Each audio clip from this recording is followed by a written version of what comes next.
Hello students, इस video में आप लोग देखेंगे बाह्य विभाजन सूत्र को निकालना। तो जैसा कि हम इसके पिछले वीडियो में बता चुके थे कि बाह्य विभाजन क्या होता है ना।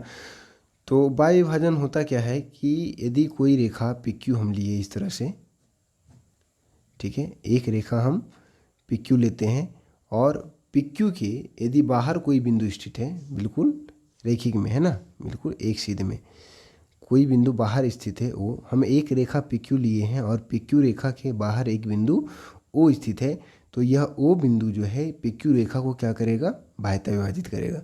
और वही बात हम बताए थे, पिछला वीडियो जो था हमारा अंतः विभाजन का था, उसमें क्या बताए थे कि यदि PQ रेखा के मध्य में यह बिंदु O रहता तो यह O बिंदु जो है PQ रेखा को अंतः विभाजित करता है ना। तो इस वीडियो में हम देखेंगे बाह्य विभाजन को निकालना, बाह्य विभाजन सूत्र को निकालना। तो इसी के अनुसार हम आगे चलते हैं। मतलब PQ रेखा के बाहर जब वो बिंदु है तो वो जो है PQ रेखा को क्या करेगा, बाह्यतः विभाजित करेगा। तो आइए अब इस आकृति को हम कार्तीय तल के अंतर्गत रखते हैं। ये हमने खींच लिया कार्तीय तल, आप लोग देख पा रहे होंगे।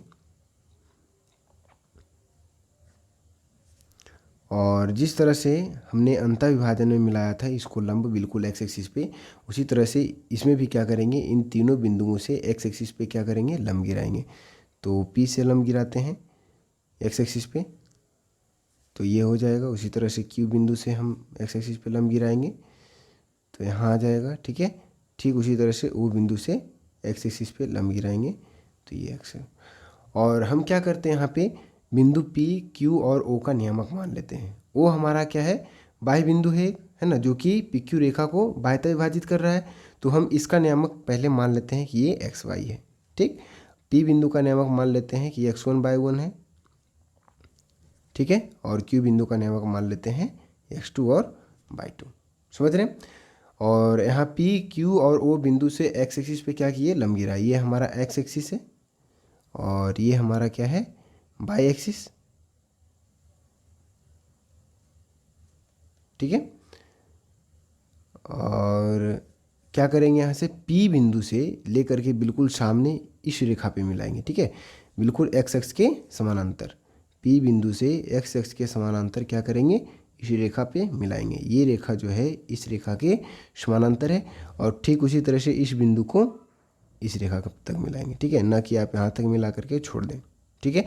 तो जब यहाँ तक हम मिला करके छोड़ देंगे तो हमारा ये जो हो जाएगा, Q बिंदु जो है P और O रेखा को समद्विभाजित, सॉरी, PO रेखा को क्या करेगा, अंतः विभाजित कर देगा और यहाँ से जो है इस बिंदु का नियामक निकल जाएगा। लेकिन हमको निकालना क्या है, PQ रेखा के बाहर जो O बिंदु है उस बिंदु का नियामक निकालना है, तब हमारा ये आएगा बाह्य विभाजन सूत्र में, ठीक है। तो पहले हम जो इसमें लिखे हैं, P का नियामक, बिंदु P का नियामक, बिंदु Q का नियामक और O का नियामक, X1/1, X2/2 और XY ये माने हैं। तो इस चीज़ को लिखेंगे, उसके बाद जो लंब खींचे हैं उसको लिखेंगे, ठीक है। और यहाँ से P से समानांतर एक रेखा मिलाए हैं, यहाँ से इसको मिलाए। तो पहले आइए इसको नाम देते हैं, ये हो गया PQ, यहाँ O है, यहाँ से दे देते हैं ये R बिंदु है, ये S, ये T और इसे दे देते हैं U और इस बिंदु को लिख देते हैं V बिंदु, ये वाला, ये O बिंदु है, ठीक है। तो आइए अब लिखते हैं, लिखेंगे बिंदुएं PQ, सॉरी पहले हम लिख लेते हैं, हाँ इसको माने हैं जो, इसको लिखना ज़रूरी है। माना P(x1/1), ठीक है, तथा Q(x2/2) लिए हैं, है ना। दो बिंदुएं है जिसको मिलाने वाली रेखा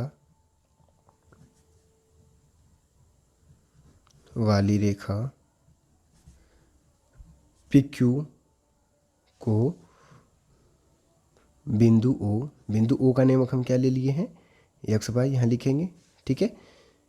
XY ले लेते हैं यम अनुपात n में, ठीक है। XY जो है, ये बिंदु जो है इस PQ रेखा को क्या कर रहा है, m अनुपात n में, m अनुपात n के अनुपात में बाह्य विभाजित करता है ना। और इस प्रकार करता है, ये भी लिखेंगे, इस प्रकार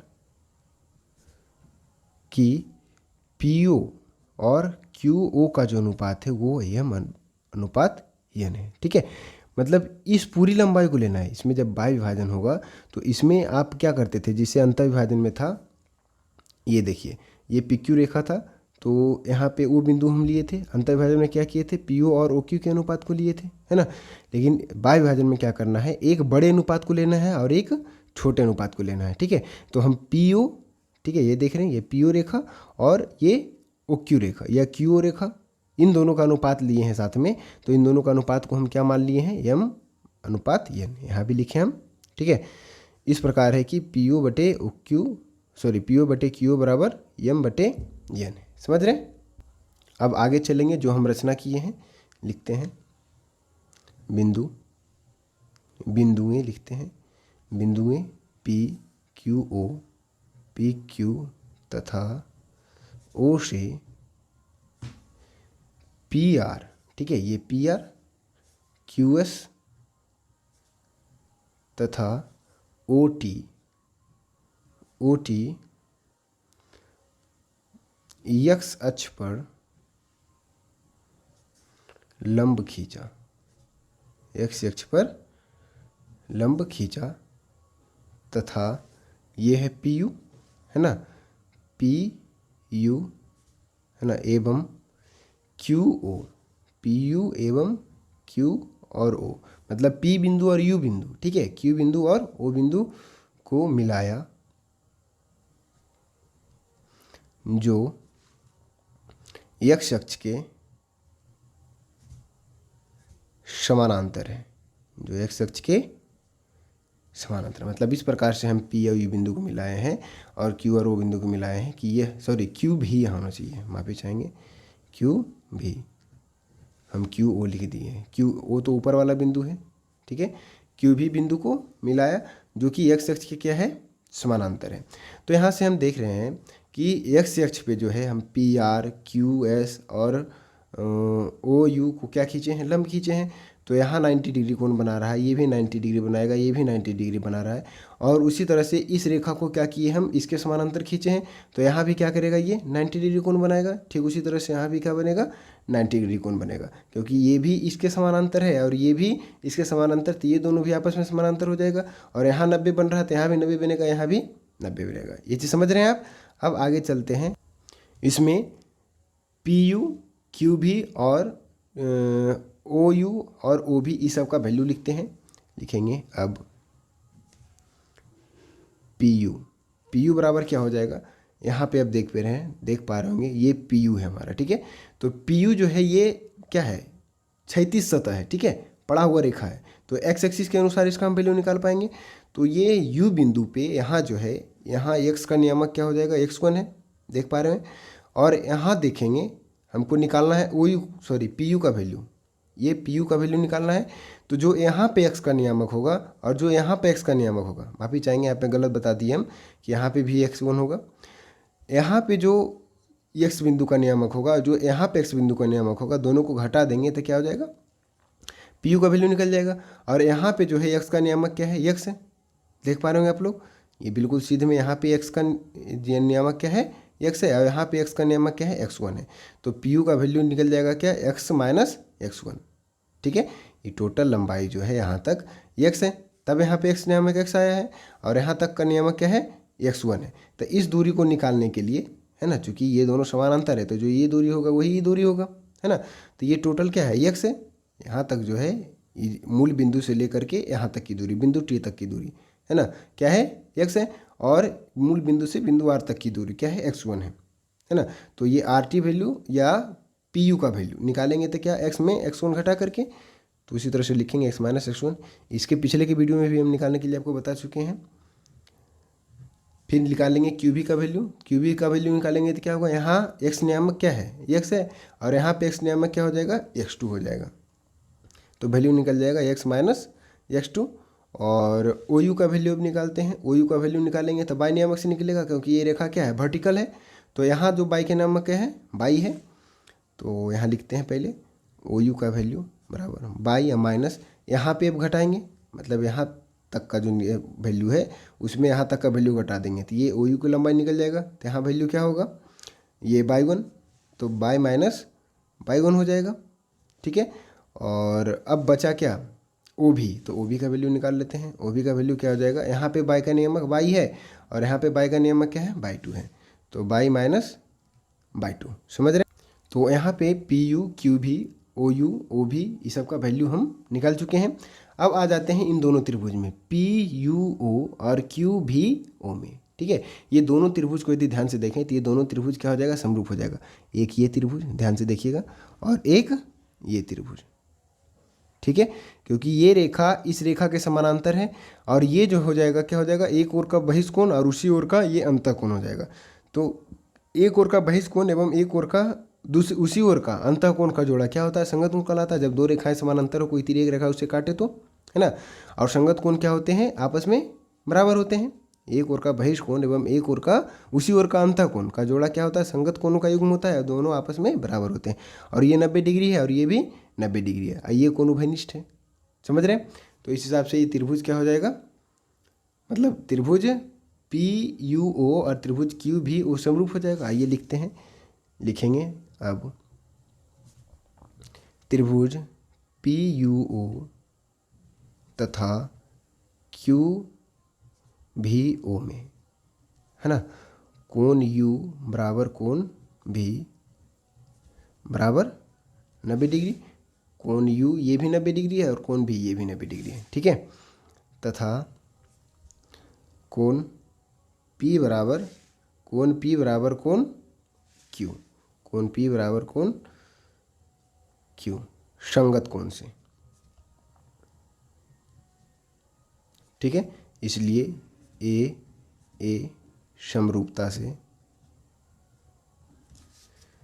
त्रिभुज पी यू ओ समरूप त्रिभुज क्यू भी ओ। ठीक है, जब दोनों त्रिभुज समरूप हो गए हैं तो यहाँ से हम लिख सकते हैं कि समरूप त्रिभुज की भुजाएं क्या होती है, अनुपातिक होती है। इसलिए अनुपात में हम लिख सकते हैं पी यू का अनुपात क्यू भी के साथ, ठीक है, और ओ यू का अनुपात ओ भी के साथ, और उसी तरह से पी ओ का अनुपात, ये बड़ी त्रिभुज का भुजा है त्रिभुज पी यू ओ का, तो पी ओ का अनुपात क्यू ओ के साथ। ठीक है, यहाँ लिखते हैं, तो पी यू बटे यू है ये, पी यू बटे क्यू भी बराबर ओ यू बटे ओ भी। ठीक है, ओ यू बटे ओ भी और बराबर में फिर क्या है, पी ओ बटे क्यू हो जाएगा, है ना, पी ओ बटे क्यू। इस अनुपात को लिख दिए। अब जो जो वैल्यू हम निकाले थे वहाँ वैल्यू भर देते हैं। पी यू का वैल्यू क्या है, X minus X one, Q भी का वैल्यू क्या है, X minus X two, O U का वैल्यू क्या है, बाई माइनस बाई वन, और ओ यू का वैल्यू ओ भी का वैल्यू क्या है, बाई माइनस बाई टू। और पी ओ बटे क्यू का वैल्यू हम ऊपर में लिखे थे, अनुपात में माने थे इस प्रकार की, पी ओ बटे क्यू बराबर एम बटे एन है, तो यहाँ पे लिख देंगे एम बटे एन। ठीक है, यहाँ पे आप ध्यान दीजिएगा कि हम इस पूरे वैल्यू को एम के अनुपात में लिए हैं और इस वैल्यू को क्या लिए हैं, एन के अनुपात में लिए हैं, जब बाह्यतः विभाजित हो तब, समझ रहे हैं। तो अब हम इसे बना देते हैं समीकरण 1, इसे समीकरण 2, इसे बनाते हैं समीकरण 3। ठीक है, तो आइए लिखते हैं, सबसे पहले हल करते हैं समीकरण 1 और 3 को साथ में। समीकरण 1 एवं 3 से क्या लिख सकते हैं, एक्स माइनस एक्स वन बटे एक्स माइनस एक्स टू बराबर यम बटे एन। ठीक है, अब इसको तिरछा गुना कर देते हैं तो क्या आ जाएगा, N X minus N X one बराबर एम एक्स और माइनस एम एक्स टू आ जाएगा, समझ रहे हैं। तो यहाँ पे एन एक्स है, यहाँ पे क्या है, एम एक्स है। ठीक है, तो ऐसा करते हैं कि एन एक्स को इधर लेके आ जाते हैं, इसको इधर लेके आ जाते हैं, तो एम एक्स टू क्या है प्लस में, तो इधर आकर के, सॉरी यहाँ माइनस में है एम एक्स टू, तो इधर आकर के प्लस में हो जाएगा, तो यानी एम एक्स टू इसको इधर लेके आ गए। ठीक है, इधर माइनस एन एक्स बच गया, इसको क्योंकि उधर लेके जाएंगे बराबर में एम एक्स और इधर जाएगा तो माइनस एन एक्स, समझ रहे हैं। अब यहाँ से क्या करेंगे, हम कॉमन ले लेंगे। ठीक है, कॉमन ले लेंगे, क्या हो जाएगा इससे कॉमन, यक्स। ठीक है, M X two minus N X one बराबर, इससे कॉमन हो जाएगा यक्स, तो बच जाएगा एम माइनस एन। ठीक है। तो यहाँ से x का वैल्यू निकालेंगे तो क्या निकल के आ जाएगा, mx2 माइनस nx1 बटा में m माइनस n। ठीक है, इसमें x का नियामक क्या निकल के आ गया, mx2 माइनस nx1 बटे m माइनस n। ठीक है, तो पहला तीसरा समीकरण को हल किए तो ये x का नियामक निकल चुका है। अब आइए पहले और दूसरे समीकरण को हल करते हैं, सॉरी पहले दूसरे का नहीं, दूसरे और तीसरे को, है ना। समीकरण 2 एवं 3 से, ठीक है, 2 एवं 3 से क्या हो जाएगा, बाय माइनस बाय 1 बटे बाय माइनस बाय 2 बराबर m बटे n। तिरछा गुना करेंगे तो n by minus n by 1 बराबर m by minus m by 2। ठीक है, और अब इसको लेके आ जाते हैं इधर, तो m बाई 2 माइनस में है तो इधर m बाई 2 प्लस में, इधर n बाई 1 रह जाएगा, और बराबर में इधर m बाई है, इधर ये चला जाएगा n बाई, तो माइनस n बाई हो जाएगा। समझ रहे हैं। अब यहाँ से m बाई 2 और माइनस n बाई 1, इससे यदि बाई कॉमन निकाल लेते हैं तो क्या बच जाएगा, m minus n into by, common निकालने के लिए। समझ रहे हैं। अब यहाँ से बाई का वैल्यू जब निकालेंगे तो क्या आ जाएगा, बाई बराबर m by 2 minus n by 1, अब बटा में नीचे आ जाएगा m माइनस n, क्योंकि इधर गुना है बाई में। ठीक है, तो यही हमें वैल्यू निकालना था x और बाई का नियामक, जो कि बिंदु O का नियामक था। बाई का यहाँ निकल चुका है, यहाँ x का निकल चुका है। ठीक है, तो आशा करते हैं कि आप लोग बाह्य विभाजन सूत्र को निकालने के लिए बिल्कुल ठीक तरीके से समझ गए होंगे। जैसे कि यहाँ आप देख पा रहे होंगे, ये P है, ये Q है और ये O है। ठीक है, तो इस O बिंदु के लिए जब हम नियामक निकालेंगे और अनुपात हमारा ये इस प्रकार से दिया रहे कि PO का वैल्यू, PO और QO का अनुपात m अनुपात n रहे, तो यहाँ से जब बाय का नियामक निकालिएगा तो क्या आ जाएगा, m बाई 2। ठीक है, m बाई 2 और minus n by 1, n by 1, और बटा में रख देना है दोनों अनुपातों का अंतर। ठीक है, यानी m माइनस n, और x का जब नियामक निकालेंगे तो क्या हो जाएगा, m by 1, m by 1 sorry m x1, sorry माफ़ी चाहेंगे, m x2 और minus n x1, minus n x1, और बटा में दोनों नियमों का अंतर, जैसा कि आप लोग यहाँ नीचे देख पा रहे होंगे हमने निकाले हैं। ठीक है, तो यदि वीडियो पसंद आया तो वीडियो को लाइक कर अपने दोस्तों के साथ शेयर अवश्य कर लीजिएगा, और यदि आपको समझ में ये नहीं आया है तो कृपया कर इसे फिर से चला करके देखें। हमें आशा है कि वीडियो यदि आप पूरा फिर से देखते हैं तो आपको अवश्य समझ में आ जाएगा, यदि नहीं समझ में आया तो, और यदि समझ में आ गया है तो अच्छी बात है। मिलते हैं इसके अगले वीडियो में, तब तक के लिए धन्यवाद।